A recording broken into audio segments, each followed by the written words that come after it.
Welcome to Stuff You Should Know, a production of iHeartRadio.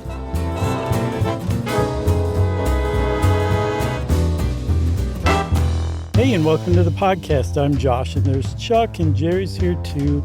And this is a good old-fashioned episode of Stuff You Should Know.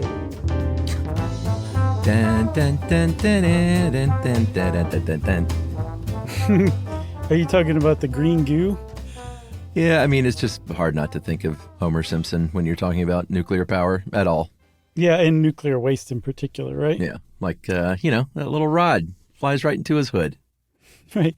This inanimate carbon rod is the employee of the year, I think. That's right. So, yeah, it turns out that nuclear waste doesn't really look like that. It certainly doesn't glow green. Probably the closest you could get to what the Simpsons depict, and not just the Simpsons, I think the classic movie Men at Work featuring brothers Emilio Estevez and Charlie Sheen. Never saw it. It's good. As far as 80s comedies go, it's pretty good. Yeah. All right. And they play a lot of Two Live Crew, too.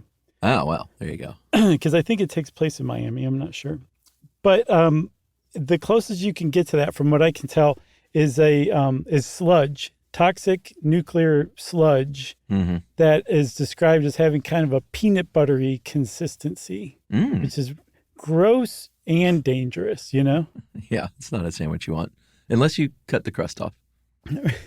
So for the most part, though, nuclear waste is solid. It's like pellets of solid, essentially metal material made up of a bunch of different elements and metals and all sorts of crud pressed together to form essentially a uranium fuel is what it starts out as. But after it undergoes nuclear fission for 5 or 6 years, it says, I'm spent, get me out of here. And a new fuel assembly is brought in. Yeah, that's right. And this is clearly the most dangerous kind of nuclear waste. We're going to go over, several different kinds of nuclear waste, but this is the stuff that you really, really got to take care of. You got to take care of all of it, of course, but this is stuff that's super dangerous. Right. And these pellets are these little cylinders about the size, I guess it depends on your thumb, but, like midway up your thumb, half a thumb. Okay, half thumb. Anything but metric. Yeah, not the thumb stump. Like Right. the actual thumb print section of your thumb. The thumb sprout. Yeah, the thumb sprout, exactly. And disposing of this stuff is sort of the highest level of concern because we have to do it safely. There's not a place in the world that has a permanent solution for this, even though Finland is pretty close to, I'm going to put scare quotes, as you call them, around a permanent solution because who knows what permanent means, in 50,000 years. And we were going to build one of these in 2010, and we'll talk about why that didn't happen. But since the 1940s, we've had a lot of different kinds of nuclear waste to dispose of, and we've been getting rid of it and storing it in a few different ways since then. But there's a potentially a brighter future ahead with some pretty ingenious ideas. Yeah, fingers crossed, because right now we're going down the road that was proposed a long time ago, and it's kind of a dumb, unnecessary road. And hopefully smarter heads will prevail. But yeah, we'll get into that later. But one thing I thought was fascinating is that there is way less nuclear waste than you would think, right? I think something like if you took all of the nuclear power that Chuck, used for your entire lifetime, the moment of birth, Yep. the moment you die. In a couple of years. All of no, far longer than that. I hope so. All of that nuclear waste would be compressed to about a hockey puck. So each of us in the United States have a hockey puck's worth of nuclear waste assigned to us, and each of us has to figure out what to do with that hockey puck individually. That's the new standard. That's right. And by the way, if people think I do have Chuck Stradamus powers of the future, please do not get concerned that I foretold my death in 2 years. It's okay. Okay. I don't know if that erased it for everybody, but all right. It was a good attempt. I could just hear someone out there being like, oh, no. Chuck said he's going to die in 2 years. He shan't even say things like that, lest we forget Jared and Hugh Jackman. I mean, I don't like you saying it, but well, I'm nervously laughing instead. All right, so we should kind of quickly go over how nuclear reactors work, even though we have a pretty great episode on that. But the upshot of all this is, even though each of us just has a hockey puck's worth of nuclear waste, and it amounts to, I think, like 90,000 tons, which is eye-popping in the United States alone. It's eye-popping, but it's actually not that much. The problem is it's very dangerous for a very long time afterward. And you have to put it in very, very special places. And those special places are essentially what we're going to kind of go over today. Yeah, disposing of that stuff. Yeah. We have a pretty good episode on nuclear energy. I can't remember what it was called. Did you check that? The only one I can think of where we really talked about what happens in nuclear reactors was Fukushima. I thought we did one just on creating nuclear energy, no? I don't know, man. I don't think so. All right. Well, we'll go over it quickly again, just how it works, because it works how creating energy works at a coal plant or a natural gas plant, because what you're essentially trying to do is boil water to produce steam, and that steam turns a turbine. But in this case, the fuel is not coal or natural gas. It's these little uranium-235 pellets. Like I said, the sort of a half of a thumb size. And you mentioned fuel assembly. A fuel assembly, well, you get these little pellets. You put them inside these long fuel rods, and then you bundle together those fuel rods, and those are the fuel assemblies. And depending on the size of the reactor and the type, there's anywhere from 150 to about 800 of those bundled up cylindrical fuel rods as fuel assemblies in the reactor core. Right. And they're kept underwater. And the water does a couple of things. One, it actually helps carry out the nuclear chain reaction that produces the heat that boils the water, that produces the steam, that turns the turbine, that creates the electricity, right? Mm-hmm. But it also keeps it from going critical. It also cools it. So there's a constant flow of water in and out to maintain it at a fairly constant temperature at like 115 Fahrenheit or something like that. And what's great about this is it's a self-contained process. Yeah. Unlike burning natural gas or coal, there's no emissions. And everybody says, hooray, no emissions. And then they say, yes, but we also have this nuclear waste as a result. And everybody says, oh. So that's where we stand. Nuclear power has a lot of promise. If done well, especially with some of the advanced designs that are coming down the pike, it's not a bad energy source. It's just we haven't figured out what to do with the nuclear fuel. And that's such an understatement, Chuck, that if you actually, once you start figuring out what we're doing with our spent nuclear fuel, it's almost embarrassing that this is what we're doing. We're just basically stashing it over here until we can figure out what to do with it in the long term. And we've been doing that for half a century. Yeah. Yeah, it's been going on for a long time. The thing is, these things wear out, which is why we have to remove, once you spin that fuel, just like a lump of coal would get spent. Mm-hmm. You got to do the same with the nuclear stuff. So every, I think, 5 or 6 years, it can go before it's basically on empty, but it's not on empty, as we'll see, because there's still a little bit of juice left, just not enough to power sort of the old school reactors. Right. So every 1.5 to 2 years, a nuclear reactor is going to close the doors, and they're going to cycle through about a third of their fuel assemblies and get rid of those. And that is the really high level nuclear waste that is the most concerning and the stuff that we need to be the most judicious with. Yes, very fortunately, they don't just take these fuel assemblies and toss them out back into an ever-growing pile. They kind of do, but there's a little more to it. Right. What they do initially is, so remember these things are underwater, and they're underwater for a reason. Yeah. Not just for to carry out the chain reaction that produces power, but also to keep them from going critical. So they're moved from the reactor core to what are called spent fuel pools. I want to say spent fuel pools every time I say that out loud, but can't. So they never leave the water. They're taken down these special canals that connect the core, the reactor core, to the spent fuel pools and just add a little charm to it. They actually attach them to the bottom of a gondola that takes it through the canal. It is very cute. And then once they get to the spent fuel pool, they're basically dropped into this huge pool, stainless steel pool, that's has about 40 feet of water in it.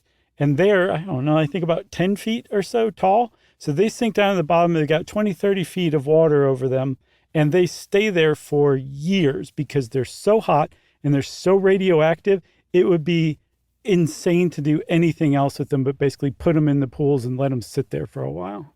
Yeah, you can look up a picture of a spent fuel pool, and it's really cool looking. And like you said, I mean, 2 to 5 years just for these things to cool off.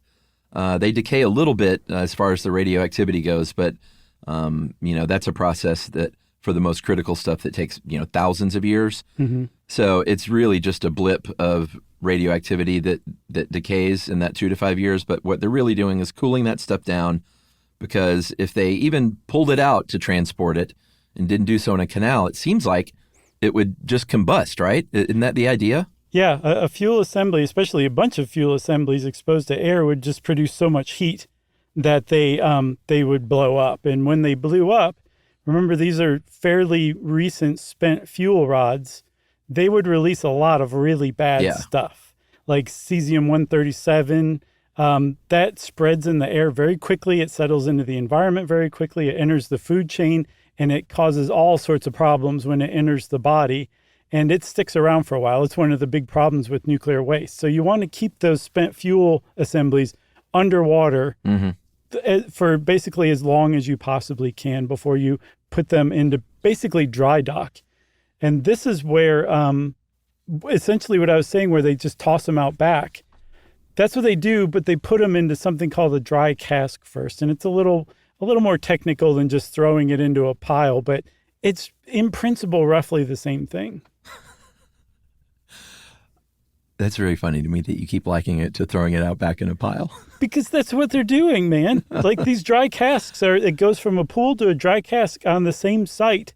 And they just sit there in the dry cask like, okay, you stay here until we can figure out what to do with you 100 years from now. So for the first couple of decades that we had this stuff, all of it was just in those cooling pools. But those pools started to fill up. They're all on site. It's not like they have to transport them. Right. Except, very locally via canal. Mm-hmm. And then they said, hey, these pools are filling up. We got to come up with a better way. They started looking into the dry cask method in the 70s. And I think in 86 in the United States at the Surrey Nuclear Power Plant in Virginia is where we had our first dry storage facility. And these casks are about 20 feet tall, 8 feet in diameter, weigh about 100 tons. And in that cask is several dozen of those fuel assemblies. And again, those fuel assemblies are made up of the individual fuel rods that are holding the pellets. So several dozen of those stacked together, sealed inside a canister. They bolt it shut, suck out the air and replace it with an inert gas. And then that steel canister is surrounded by a thick concrete wall, and they throw it out back. Right. They stand it up out back. And the inert gas acts as a coolant rather than using water, which would corrode things. The inert gas can also absorb the radiation and the heat. And then the concrete they use is like very special concrete with polymer fibers and added boron to make it even denser. And then they also mix in magnetite and barite to essentially absorb radioactive particles. So it's like the dry casks are pretty good. As far as I know, though, they're only rated for about 100 years of storage. After that, they're like, we're not guaranteeing anything. And so I think you said the first one was sealed up in 1986? Yeah. So we're at 40 years, essentially, already ticking off the clock for those earliest dry casks that were sealed, which when you start to think of it like that, like it makes this like getting to a solution of what to do long-term permanent storage, essentially, that how important it is to do it as soon as possible. Because if we don't figure out exactly how to do it and then start building it, that 60 years is going to come and go quicker than we think. That's a long time to design something that's one of probably the most persistent problems that the world faces environmentally, spent nuclear fuel. Yeah, for sure. Right now, the U.S. Nuclear Regulatory Commission, the NRC, is looking at applications for a couple of larger storage sites here in the U.S. for those dry casks, one in New Mexico and one in Texas. Mm-hmm. These are called consolidated interim storage sites, again, because it's just, temporary. And I think all over the world, about 70% of the fuel that's used up is in pools. About 30% is in these dry casks. And, these things supposedly are built to withstand natural disasters and things like that. But like you said, they're stored either on or near the surface. It's not like they're buried in bedrock, which is we'll see as maybe a more permanent solution. Mm-hmm. And in fact, that's the one that that the U.S. was working on inside the Yucca Mountain in Nevada. And it had NRC and EPA approval, but Nevada said, nope, we don't want that here. Obama canceled it in 2010. And so far, we don't have a new sort of, again, scare quote, permanent solution here in the U.S. Yeah, the big problem is in 1987, Congress said Yucca Mountain is the only site that the DOE and the NRC can use to dispose of nuclear waste. You can't put it anywhere else geologically for long-term storage. And then they never went back and said, well, since we're not going to put it at Yucca Mountain, we'll do it here instead. So it's just totally in limbo. So in the interim, literally these interim storage sites, like you said, in Texas and New Mexico, that's kind of the next big hope after the dry casks. I think the one in New Mexico will be capable of containing 120,000 tons of spent nuclear fuel, which is a lot, especially considering that the U.S. has only about 90,000 tons of spent fuel total. But we're also adding about 2,000 tons a year. So in 15 years, New Mexico would be full up. So again, you kind of see how this clock is ticking, because it's not like anyone's saying, well, let's wait on nuclear power any further until we figure out what to do with this. It's just a go, go, go swinging kind of industry, Maybe we should go on a break. Yeah. And I promised talk of Finland earlier, and maybe we'll pick up with that right after this.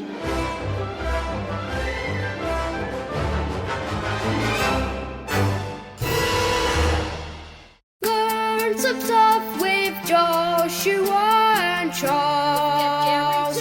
Stuff you should know. All right, so we mentioned Finland early on as being kind of the only place in the world now that is close to being done with a, again, scare quote, permanent solution. And the reason we keep saying scare quotes is because, you sent me some information that was like, hey, nobody knows what's going to happen in thousands and thousands of years. So you can't really call it permanent when there's climate change and potential asteroid impacts and things like that we just don't know what's coming our way. So you can't really say it's permanent. Right. But they're calling it permanent, even so. This one is called Onkalo, which means cavity or pit. And it's the first on planet Earth geologic repository where supposedly, they say that you can store this stuff, close to 1,500 feet down under the earth in the bedrock. And that stuff's been there for millions of years. So this stuff should be pretty good down there. Yeah, and I mean, they're in the bedrock, they're talking about 1,430 feet down, which for reference is 220 times deeper than the depth of an Olympic swimming pool. The spent fuel assemblies are put into steel canisters, and then just to show off, Finland surrounds them with a 2-inch thick layer of copper, because copper won't corrode in the anaerobic conditions down 1,430 feet under the ground. They're put into, once they get to that 1,430 feet depth, they go into shafts that are another 30 feet deep, which is 4.6 times deeper than an Olympic pool. And then they stack the canisters one on top of each other. Finally, they top off that 30-foot deep shaft, and then they fill them with bentonite, which is a clever thing to add because it's compressed clay that essentially, you remember those little dinosaur sponges that were really tiny, and then you drop water on them and they turn into a full-size Tyrannosaurus Rex? Yeah. It's like that, but it's the clay version of that. When it makes contact with water, it expands, and as it expands, it will form a seal around the canisters, And we just have to hope that they did the math correctly and it doesn't pop the canisters open from the surrounding pressure. I did not get the memo that we have abandoned Big Macs in favor of, I guess, Olympic pools. What happened? Olympic pool means nothing to me. I just, it's 6.5 feet deep. Oh, okay. So you know it means something to me? A Big Mac. I know it does, but I don't know. Okay, I'll bring back the Big Macs. Well, we can't pause for you to do that math. No, I mean in the future. Oh, okay. All right. Okay, I'll bring it back for you here or there. All right. Okay. I was just a little worried. I thought maybe an email got by me. Well, Jerry commanded I leave the Big Macs alone. I think you were CC'd really? on that. Yeah. She said it's old, Josh, and tired. Oh, no. Yeah. And you went, how about Olympic pools? She said, I don't care as long as it's not Big Macs. So that site in Finland can store 3,000 canisters, which is enough to handle Finland. They have 5 nuclear reactors, and they said, hey, the whole operational life of these things, and we'll get to operational life of the whole reactor site, because you can't make those go forever either. You got to shut those things down eventually. But Finland can take care of all their business. They said 120 years or so to fill that thing completely. It'll last 100,000 years. And after 100,000 years, the idea is that it's no longer radioactively dangerous. Right, which is just wrong. It depends on what source you go to. And it's not clear like one's from one side and one's from another side. It really depends on the source. Some people say nuclear waste is really just dangerous for the first few decades. Right. Other people say 1,000 years. Other people say tens of thousands of years.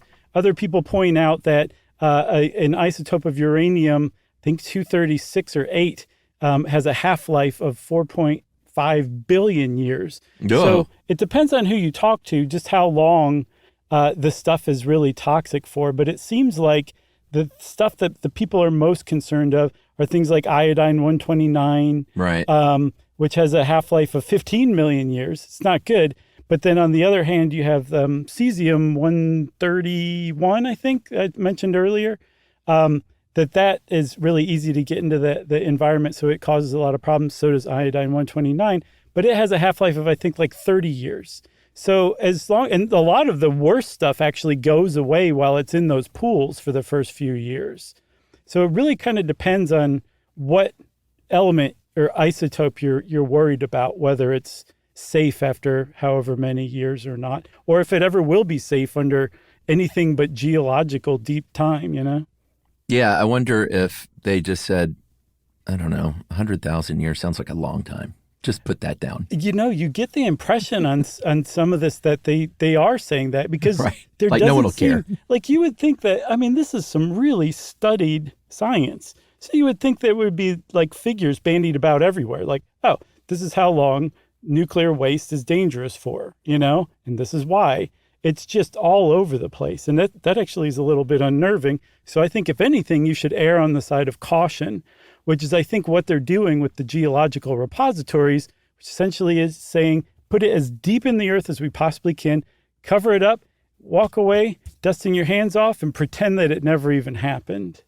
You know what I bet they do is they say, how many years in the future do you think people no longer care about their future family line? So. Yeah. That's like 100,000 years. Yeah, that's great. Put that down.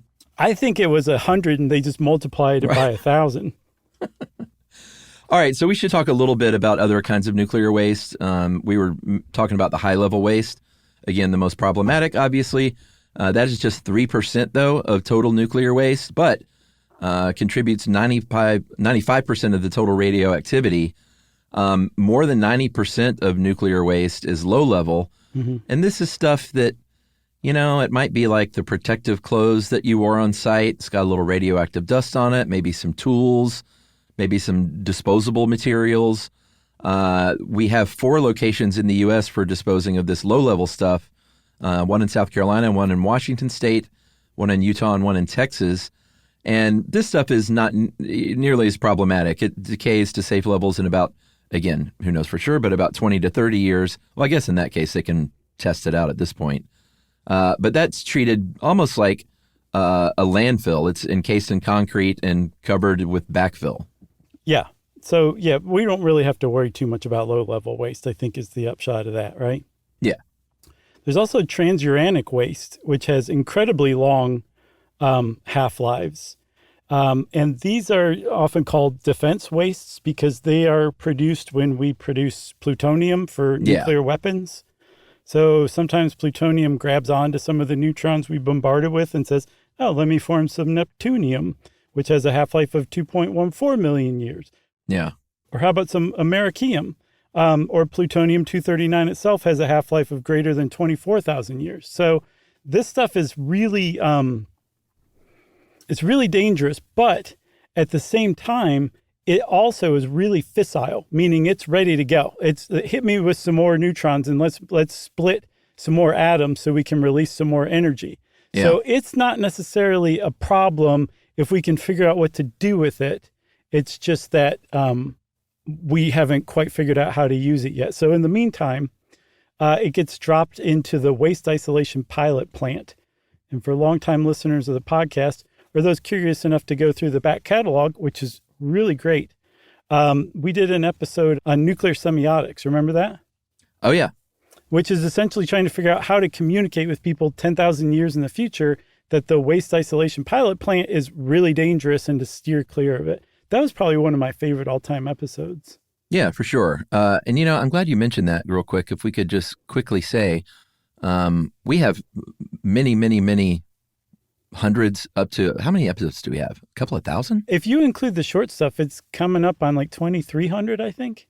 Yeah, a lot of people, like, the reason we mention this is we get emails every single day where people are like, you should do an episode on like these 5 things. And we've done 4 of the 5 of those. Mm-hmm. And so I think a lot of people don't realize that, we've been at this for close to 18 years. And so we have a vast repository of things. And if you go to your podcast player, I know on Apple Podcasts, there's a little button you can click at the bottom that says show all episodes. Mm-hmm. Yeah. So go forth and listen. And in fact, we did have one from 2014 called Can Nuclear Fusion Reactors Save the World? Yeah. So that was a good one too. I love that one. That's different than this. Yeah, that's different than this. Anyway, lots of good back catalog episodes. So we encourage you to seek them out. A little Googling can go a long way as well. Yeah, and our webmaster, Brandon Reed, has put together a world-class search engine on our site, stuffyoushouldknow.com. So if you type in any keyword of something you're looking for, it's probably going to bring up that episode, maybe some other episodes that we covered that in. And then you can listen to it right there on the site, too. So, we do have a very deep back catalog. It's almost geologic in its stretch. How many Olympic pools deep is it? At least 10, 15 million, I would say. Okay. So back to the waste isolation pilot plant in New Mexico. Here, they buried this transuranic. Is that how you said it? Yeah. Okay. Inside a salt layer that's a couple of thousand feet below the surface. And salt doesn't have any, maybe a little bit, but basically no groundwater flow. Yeah. And, water's your enemy as far as a corrosive agent with all this stuff. But the salt is going to form a seal, just sort of like that clay did, around those canisters. And that's what we do with that stuff. And I mentioned, decommissioning entire nuclear power plants and reactors. That's something that you have to do because, like I said, these things, you can't just keep tightening the bolts on these and expect it to keep running. I think, in fact, in the United States, 60 years is like the maximum limit before they say, shut this thing down. Yeah. And strangely, I did not realize this, but most of the contaminated stuff is low-level waste, like, hazard suits and stuff like that. Mm-hmm. And even the concrete that the whole power plant is made from, I saw that only about 1% of it is radioactive. The rest can just be treated as construction waste, essentially. I saw a proposal saying, like, don't do that. Like, reuse this stuff as the concrete, like recycle it as the concrete that seals in the dry casks and stuff like that. Yeah. So there seems to be much more of a push to recycle all of this stuff, as we'll see. But there's a whole process to decommissioning. And one of the parts of this process is making sure all those fuel assemblies, spent or otherwise, end up in the cooling pool. And then when it's their time to dry casks. So what's interesting is a whole power plant will be taken offline, decommissioned. It's not producing power any longer, but it still has all those fuel rods in its spent fuel pool. Yeah. It still has dry casks out back, and there's still people watching over that stuff because we don't have anywhere to put it. We're literally leaving them in the spent fuel pools after we turn the power off on the nuclear power plants. That's what we're doing with our nuclear waste right now. Yeah. And there's that water in the pools. Like, let's say you finally get all of them out of the pool and in dry cask, then you got a big pool of, I imagine, very soothing nuclear water. Yeah. That was used as a coolant, and you got to do something with that. And what we do with it, and I guess, what's basically done with it all over the world is it's cleaned and then dumped into a waterway, an ocean or a river or a lake. And most of these plants are by a body of water for this reason. And we'll talk a little bit about how this is done, the two main processes, but I'm not like a conspiracy guy or hugely cynical, but I just don't see how that water can ever be good enough to dump into an ocean or a lake. The only thing I've seen is dilution well, first of all, so they filter out as much of the radionuclides as possible, right? Yeah. And there's whole processes for separating those things out from the water. But there's still some left. But their premise is that they're adding so much fresh water to it before they dump it into the ocean. That's fine. But I think that's a very valid point. Like, we're talking about nuclear science here, and this is how far behind the environmental part of nuclear science is lagging, that we're just like, it's fine, forget about it. We're just going to dump it in the ocean. And yes, it's not so bad that they're not treating it first and diluting it first, but it's like, really, that's what we can do? That's the best we can do right now? And the answer is yes. Yeah. I mean, that's... if I don't mention the three-eyed fish on The Simpsons, we're going to get emails. So I guess that we have to mention that, right? You bet, man. Did that fish have a name? Blinky, I think. Oh, really? I'm pretty sure. Didn't it blink in sequence? Yeah. Like blink, blink, blink? Yeah. That's very funny. That was a pretty cool fish. So that's what happens to the water. So maybe we should take our second break here and talk about a bit of a brighter future with ideas for recycling and more right after this.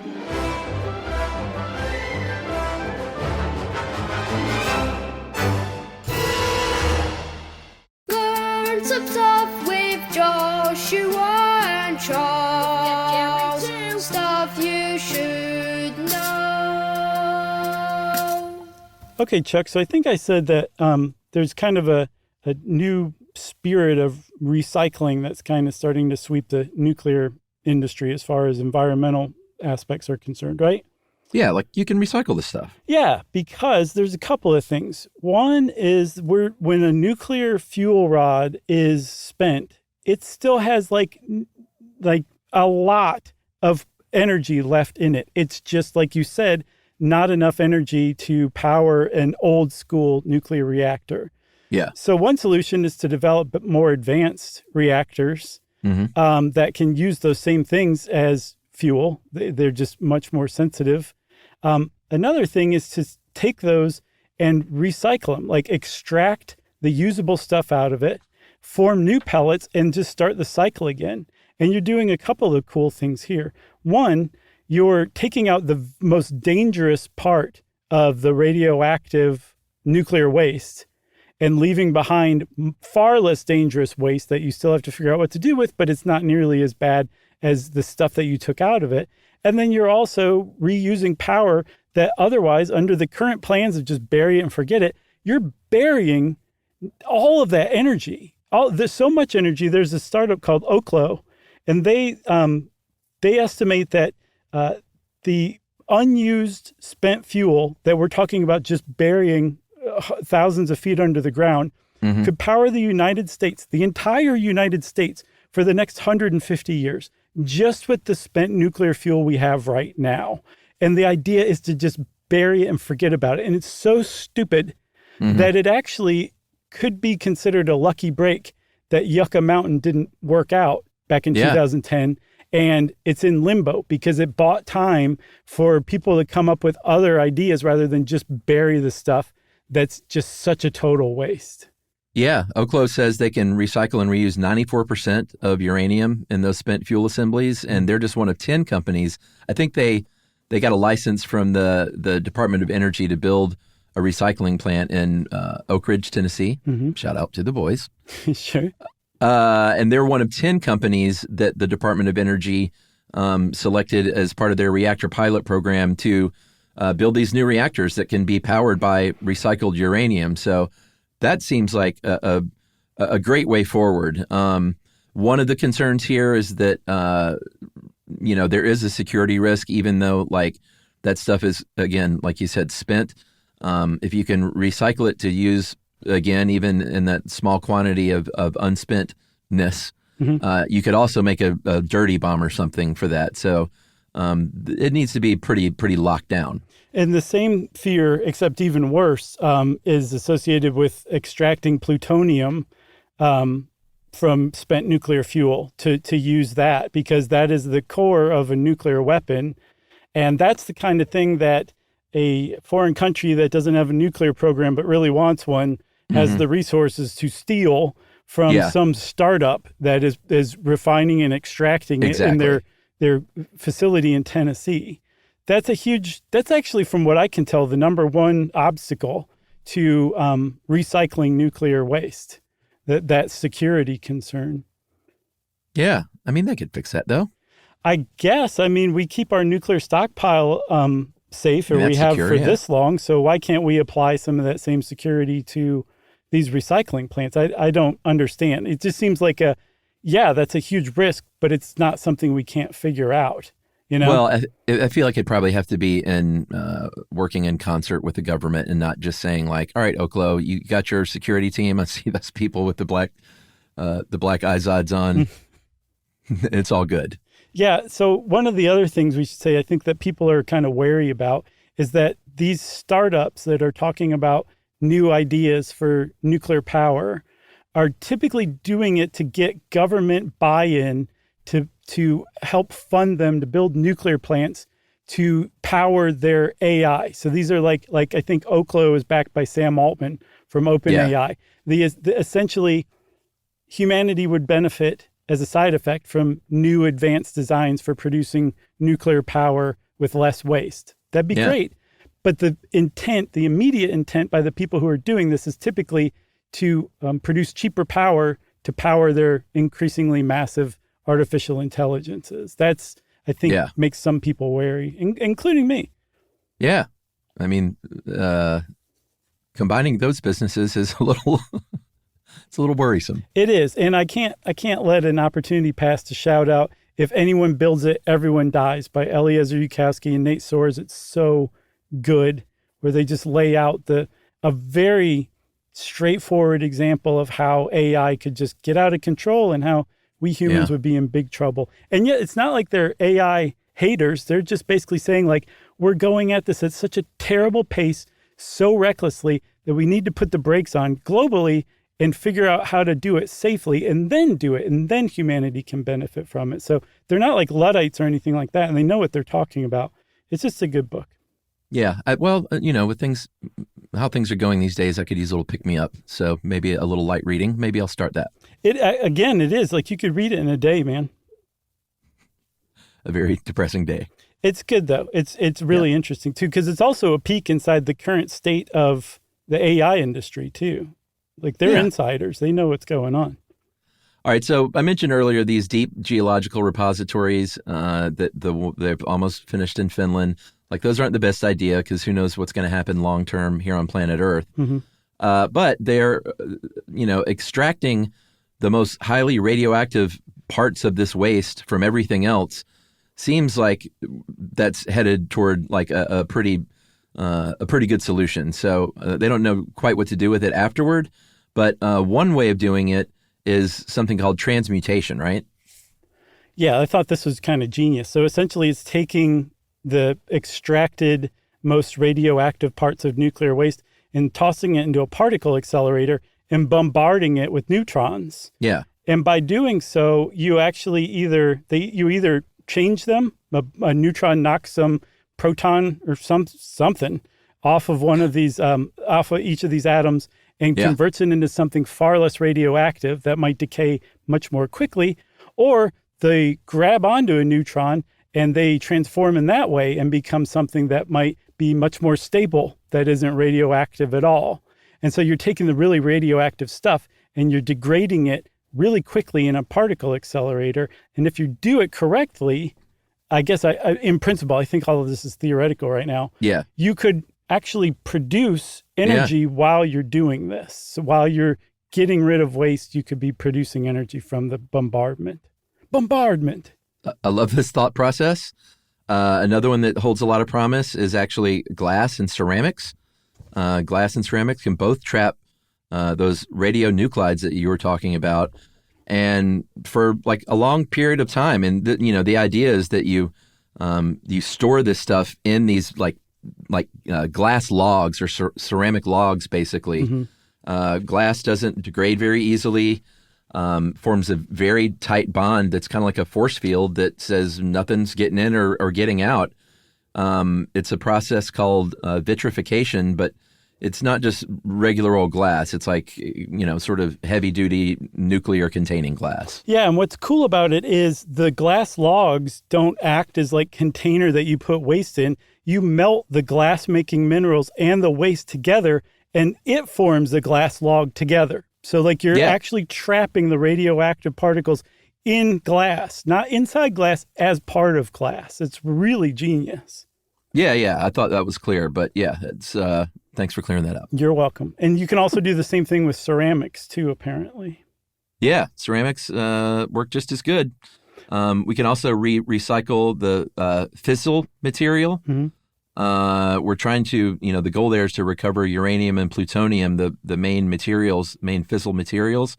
And again, separating out the most radioactive parts of the waste product is what you're doing, is you're trying just to make it all less bad, less radioactive. For sure. And then hopefully doing something with it, like turning it back into pellets. Like I saw, to make a mixed uranium plutonium oxide MOX fuel, mm-hmm. you can use 8 old pellets to create 1 new one. So it actually is pretty efficient. And you can keep doing that over and over again until essentially you just don't have enough left to actually produce any energy. And one of the other points that I saw, Chuck, is that even if we can't figure out how to reuse the fuel that we've isolated and extracted from the spent nuclear fuel waste, just being able to do that would reduce it by so much that it would take a huge amount of our problem for figuring out what to do with the waste off of the table. So like if that stuff is 1% of all nuclear waste and the United States has 90,000 tons of it, that would drop it down to just 900 tons of really problematic stuff that we had to figure out how to get rid of, not 90,000. So aside from that security risk thing, there's really no reason not to process nuclear waste to get the high energy stuff out of there for one reason or another. Yeah, for sure.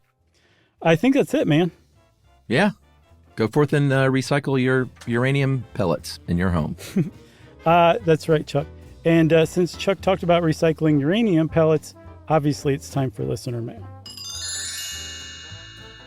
This is from Kelly Gismondi. Hey guys, I'm a lawyer in Louisiana. I started listening to Stuff You Should Know a few years ago and currently working my way through the backlog and enjoying every minute. I just got done listening to your solitary confinement episode and was thrilled to hear you talk about the Angola 3.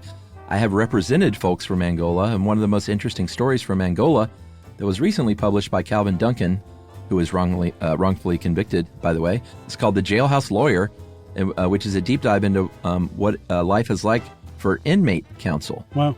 Inmate counsel are a group of incarcerated folks who learn and then teach others the law, draft motions and legal filings for others who are incarcerated, and help advocate for those incarcerated as a whole. This is an essential service for the incarcerated community because there is no right to free counsel for post-conviction relief, and many people who have been convicted of crimes cannot afford legal fees for post-conviction relief. Man. Essentially, if you are poor and have been wrongfully convicted of a crime, or if there's another legal issue with your conviction, often the only way to get legal help is to work with inmate counsel. They're incredibly effective and have helped get thousands of incarcerated folks across Louisiana home to their communities. Would love to hear an episode on this.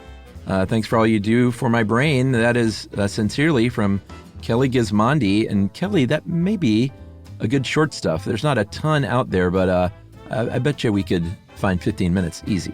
Yeah, let's do it, man. Because that is definitely, as far as I'm concerned, an overlooked issue in the justice system for sure.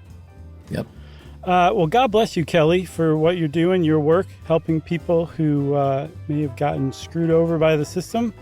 And if you want to be like Kelly and email us to let us know what you're doing to help your fellow person, we want to hear about that. You can send it to stuffpodcast@iheartradio.com. Stuff You Should Know is a production of iHeartRadio. For more podcasts from iHeartRadio, visit the iHeartRadio app, Apple Podcasts, or wherever you listen to your favorite shows.